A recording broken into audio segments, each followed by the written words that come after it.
What is going on, guys? Welcome back to Phones and Drones. As we said, happy Samsung week. Today we're going to take a look at the Galaxy Z Fold 4 in that beige colorway.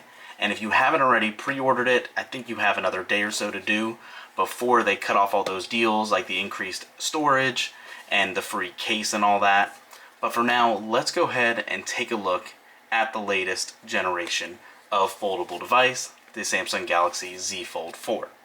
So again, for those of you not familiar, if you can believe it, Samsung's actually on the 4th iteration of their foldable devices. We've had every one since they came out, and I love them. I personally use this as my daily driver every time they come out. I was not a big fan on the actual flip just because I need something more useful on a cover display without having to continuously open and shut every time. So for those of you that don't know, this does have a 6.2-inch display on the outside, a 7.6-inch display on the inside display, and this obviously is running Samsung's latest One UI interface on top of Android 12. There is already a beta program for the S22 series for Android 13, so I would imagine that will be dropping soon for this device also. With this, you are getting 12 gigs of RAM with that new Snapdragon 8 Plus Gen 1, that new camera system on the back with the 50 megapixel primary shooter and a 4400 milliamp hour battery. Additionally to that, we can go through all the specs if you want. Let's get this opened and we'll touch on some of those here in a minute. Give this a little cut. Samsung's really priding this generation on the improvements to the actual folding mechanism itself, as opposed to massive changes. I personally think it's fallen a little bit behind, especially with that new Xiaomi Mi Fold 2 or whatever it's called. I wish it was available here stateside, but unfortunately it's not. What they did with that it's a really good looking device. So here we go. Right when you open up the packaging, you can see the fold unfolded bottom up. And interestingly enough, it looks like it's stuck to the bottom of the case. Not the best presentation either. If you saw my Galaxy Watch 5 unboxing video, it looked equally as junky. It's kind of weird. I don't think this is supposed to come up with the phone itself, obviously. So aside from that, in the lid itself, you're going to have all your accessories. You're going to want to open that up.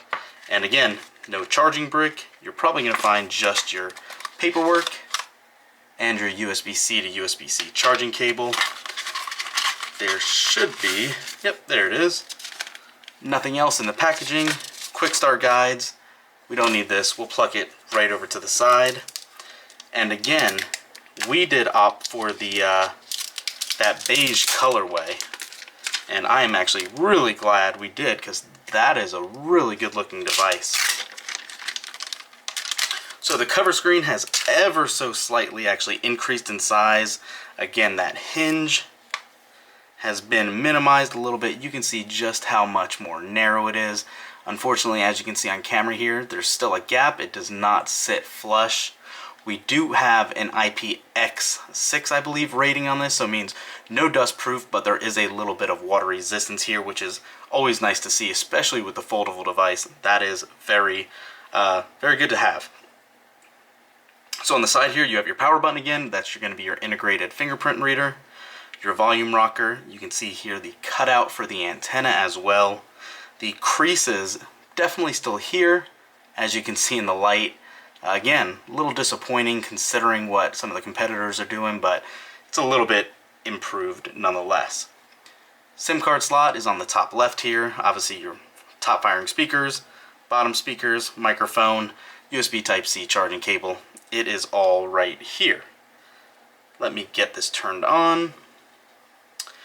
What Samsung has also improved on in this generation is the under-display camera on the interior of the screen. It's still a very low resolution, I believe 4 megapixel camera, but it is supposed to give a little better, it should be covered a little better without that pixelation look when you have a white screen on.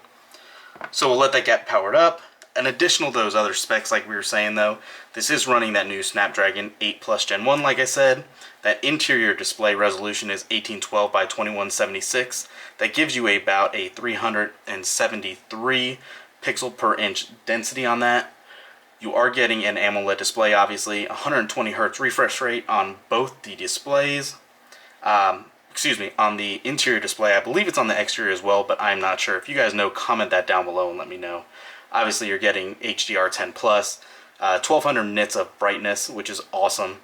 But yeah, this is going to be a very interesting device. And what's going to really make this is how they've tweaked the hardware, especially for the cameras. For the first time, they've totally redid the camera set. You have a 50 megapixel f1.8 aperture lens, a 10 megapixel f2.4 telephoto lens, 12 megapixel f2.2 ultra wide, and again that 50 megapixel is your primary wide angle lens, like I said. Capable of obviously 4K 60. All of that is great. The front facing camera on here as well is going to give you a 10 megapixel f2.2 angle lens, and that interior camera under display is unfortunately still that 4 megapixel shooter, like I said. So right off the bat, I can tell you on this white screen, yeah, I could still see those pixels up top covering the camera if you look for it. I don't foresee myself using this camera too much anyway due to the low resolution, but we'll see. Obviously, you do have 256, 512, and a terabyte of storage on this with UFS 3.1 storage. I'm going to go ahead and get this all set up, and we'll be right back. Okay, we are in the process of restoring it, but I want to say it again. This beige color really does look good. It's a matte color, so it doesn't show fingerprints, as you can see here. The railing, obviously, unfortunately, and the hinge will still show some fingerprints, but not a big deal. You can see that always on display is on here. Fingerprint sensor, as you would assume from a, physical fingerprint sensor, not an in-display, works very well. Samsung has made some software tweaks this year as well. So you can see right when you open up an app, it shifts to a dock interface at the bottom that you can quickly multitask between. And as we have seen now in recent years, there is this flex mode to obviously be able to utilize the hinge at a different angle to take photos if you'd like to do it that way. So aside from that, obviously we're still getting everything backed up. It's getting a little warm now doing that, but we're going to do a full in-depth review of this device in the near future. My SIM card's going in as soon as everything is restored. So I'm definitely excited about that.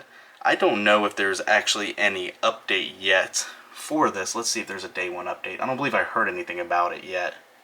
So no, still showing up to date. It is on the July 1st patch. Samsung has been on top of it with their software updates, so I expect a security update to be dropping in the near future for the August patch here, if not September. So yeah, that is it for this one. I'll get it all set up, like I said, get all my apps installed, launcher all up to date, and we'll see. I'm excited to test out this new hinge. It does look much nicer. It's kind of really slightly slimmed down the device, so we'll see. Let me know what you guys think. Did you guys order one of these babies? Did you get a fold or a flip? Or did you pass on all of them altogether? Thanks for watching, guys. We'll catch you in the next one. Peace.